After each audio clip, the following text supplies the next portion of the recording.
경제 현안을 보다 쉽게 풀어보는 경제 읽기 시간입니다. 오늘도 다양한 경제 이슈들 김대호 경제학 박사와 함께 짚어보겠습니다. 어서 오세요. 네, 반갑습니다. 예. 삼성전자가 AI 개발에 필요한 반도체를 사실상 독과점적으로 생산하는 엔비디아에 이 칩을 납품하기 위한 품질 검증을 통과했다라는 보도가 나왔거든요. 삼성전자 주가도 강세를 보이고 있는데 지금 어떤 의미인지 먼저 짚어주시죠. 예, 지금 전 세계가 인공지능 때문에 뜨겁게 달아오르고 있습니다. 산업혁명 못지않게 경제의 판도를 바꿀 것이라는 그런 지금 기대를 모으면서 굉장히 지금 이 발전을 하고 있는데요. 안타깝게도 우리 삼성전자는 이 인공지능과 관련된 반도체 공급에서 좀 소외되어 있었거든요. 예. 현재 인공지능과 관련된 반도체 흐름 메커니즘을 보면 엔비디아라는 회사가 GPU, 시스템 반도체에 해당하는 GPU를 사실상 독점적으로 생산을 하면서 거기에 필요한 메모리 반도체도 이제 우리나라의 메모리 회사들에게 의존을 하고 있는데 현재 이 엔비디아와 같이 들어가는 HBM이라는 고대역 메모리 반도체 이것은 SK 하이닉스만이 예. 이 엔비디아에 독점적으로 납품을 하고 있습니다. 그러다 보니까 삼성전자는 세계 최대 메모리 반도체 회사이면서도 불구하고 인공지능의 직접적인 수혜를 못 받는데 로이터 통신이 오늘 보도를 했어요. 삼성전자가 HBM 고대역 메모리 반도체라고 하는 HBM3E 8단 이게 최첨단의 것입니다. 현재 예. 나와 있는 것 중에는요. 여기 기술을 통과했다. 이렇게 되면 삼성전자도 엔비디아를 통해서 인공지능에 본격적으로 반도체를 집어넣을 수 있게 됐다. 그런 의미에서 삼성전자로서는 상당히 그동안에 인공지능 때문에 골머리를 앓아왔었는데 큰 버틀넥을 넘어서고 또 한 번 제2의 도약으로 갈 수 있다.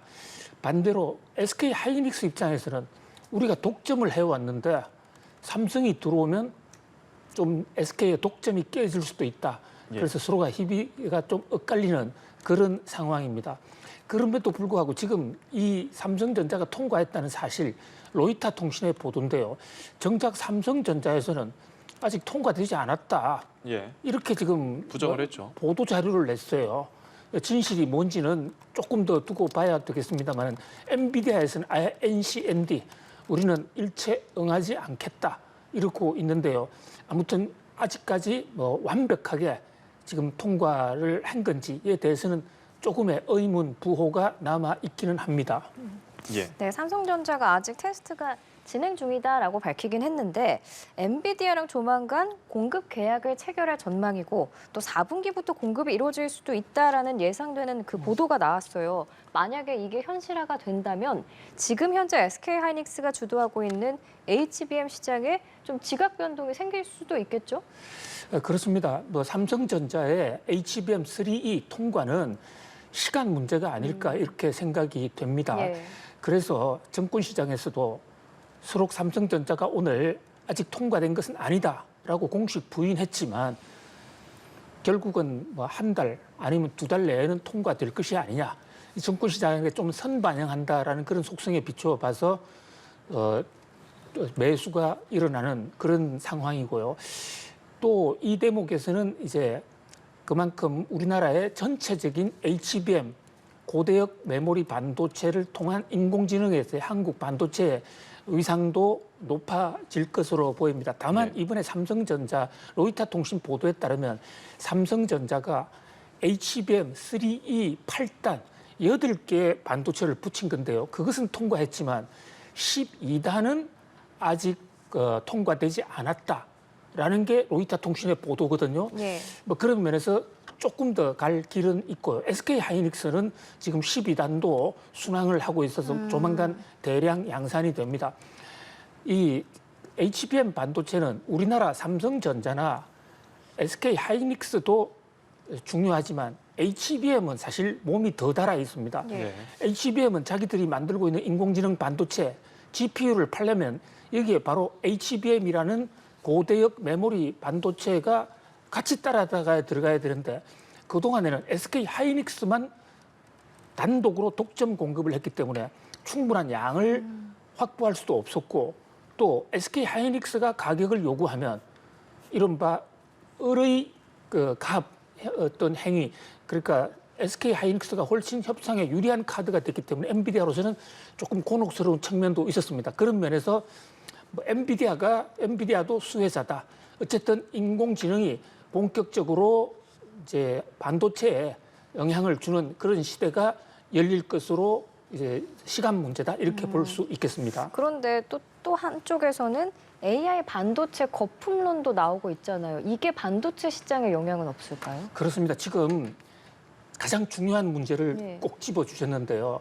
세계 정권 시장이 흔들거리는 요인 중에 하나도 반도체, 그리고 인공지능 반도체 때문에 주가도 많이 올랐고 세계 경제에 장밋빛 기대가 많았습니다만은 네. 뭐 지금도 반도체는 여전히 인공지능용 반도체는 잘 팔려요.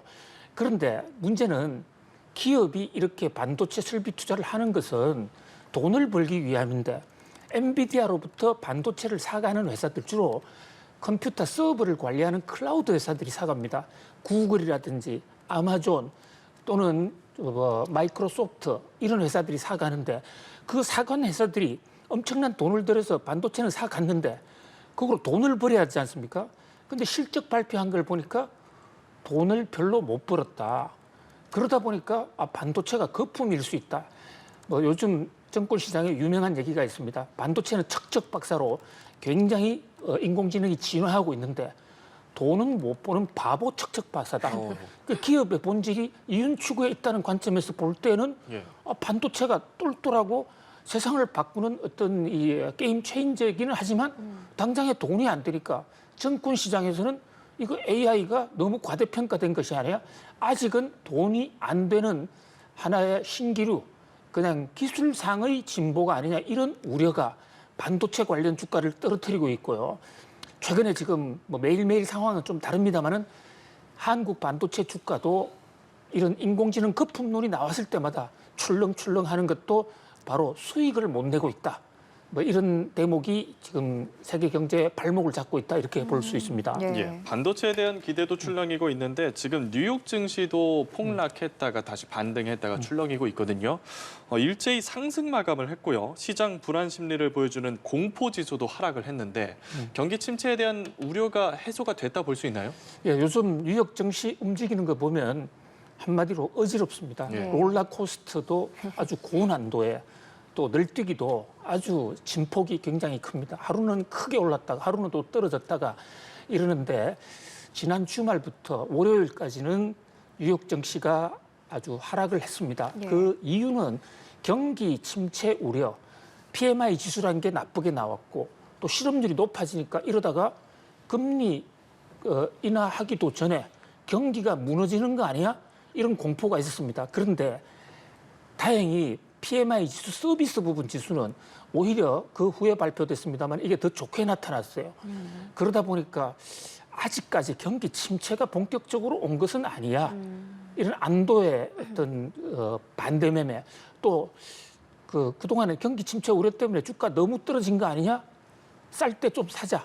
이런 매수 세력들이 나타나면서 주가가 뭐 낙폭을 좀 줄이는 오늘 같은 경우에는 지금 뉴욕 증시도 그렇고 전 세계 정권 시장이 비교적 큰 폭으로 회복을 하고 있다 이렇게 볼 수 있겠습니다. 네, 지금 뉴욕 증시에서 시가총액 상위 종목들은 대부분 상승을 했는데 시총 1위인 애플의 주가만 약세로 마감을 했거든요. 왜 이렇게 애플 혼자 떨어진 거예요? 그렇습니다. 애플 나홀로 추락이 또 뉴욕 증시의 큰 관심인데요. 예. 애플은 대장입니다. 뉴욕 증시의 대장주라고 그러는데 시가총액도 크고 예. 상승 증가폭도 크고 우리나라 서학 개미들도 애플 주식 많이 갖고 있습니다. 그런데 주가가 대부분 종목들은 회복이 되는데 애플은 며칠째 계속 떨어졌는데 오늘 또 떨어졌어요. 예. 지금 뉴욕 시장에서의 그 애프터 아워 장후 시세도 또 떨어졌더라고요. 자, 두 가지 요인이 있는 것으로 보입니다. 하나는 투자의 달인, 손만 대면 금으로 변한다는 마이더스의 손이라는 워런 버핏. 예. 네. 이분이 최근에 뉴욕 증시에서 애플 주식을 대량으로 팔아서 지금 보유하고 있는 주식이 반토막이 났어요. 그러니까 워런 버핏이 팔았다는 것은 이제 애플을 좀 전망을 안 좋게 보는 거 아닌가 이런 요인이 하나가 있고요. 두 번째 요인은 구글이 반독점 판정을 받았는데요. 1심 판결이긴 합니다만 저 후폭풍이 굉장히 큽니다. 근데 구글이 반독점으로 징계를 받는데 왜 애플이 타격을 받느냐? 예. 바로 그게 애플과 구글의 반독점 동맹 연대가 있습니다. 그러니까 구글의 크롬을 애플의 아이폰에서 기본값으로 설정해서 자동으로 올려주기로 한 그 대목이 이번에 반독점이 됐는데 구글은 애플 아이폰에서 구글이 자동으로 뜨는 그 대가로 애플에게 엄청난 돈을 주어왔거든요. 예. 근데 이번에 반독점 금지법 판정을 받게 되면서 당장에 구글이 애플에 돈을 줄 수도 없게 됐고 또 그렇게 기본값을 설정할 수도 없게 되기 때문에 1차 피해가 애플로 왔다. 근데 이 반독점 규제는 애플도 지금 여러 가지 소송을 진행 중에 있는데 미국 정부가 본격적으로 이 IT 회사들의 독점 행위에 대해서 좀 규제를 할 것으로 보입니다. 앞으로 이 미국 연방 정부나 또는 법원의 반독점 판결이 정권시장 주가에도 상당히 영향을 끼칠 것으로 보여집니다. 예, 애플은 나홀로 하락을 했지만 뉴욕 증시가 반등에 성공했다는 얘기를 했는데 우리 국내 증시도 연이틀 오름세를 보이면서 진정 국면을 보이고 있습니다. 하지만 그래도 블랙 먼데이 월요일에 떨어졌던 만큼을 아직 완전히 회복하지는 못한 상황이거든요. 그렇습니다. 앞으로 예. 해결해 나가야 할 과제는 어떤 게 있겠습니까? 그렇습니다. 지금 우리나라 코스피, 코스닥 월요일 날 많이 떨어졌었죠. 예. 월요일 날 떨어질 때 당시에 코스피를 기준으로 보면 8.77%가 떨어졌었는데요. 그 다음 날 좀 회복을 했습니다. 그런데 회복했다는 게 3.30%. 그리고 지금 이 순간에는 2.37% 정도 회복했습니다. 그러니까 화요일, 수요일 회복한 거를 다 합쳐도 월요일 날 떨어진 거 8.77%는 많이 못 미치거든요. 또 우리나라 코스피는 지난주 금요일도 떨어졌습니다. 그거를 감안할 때 최근의 하락 장세에 비해서 반 정도밖에 회복을 못했다. 이렇게 볼 수가 있습니다.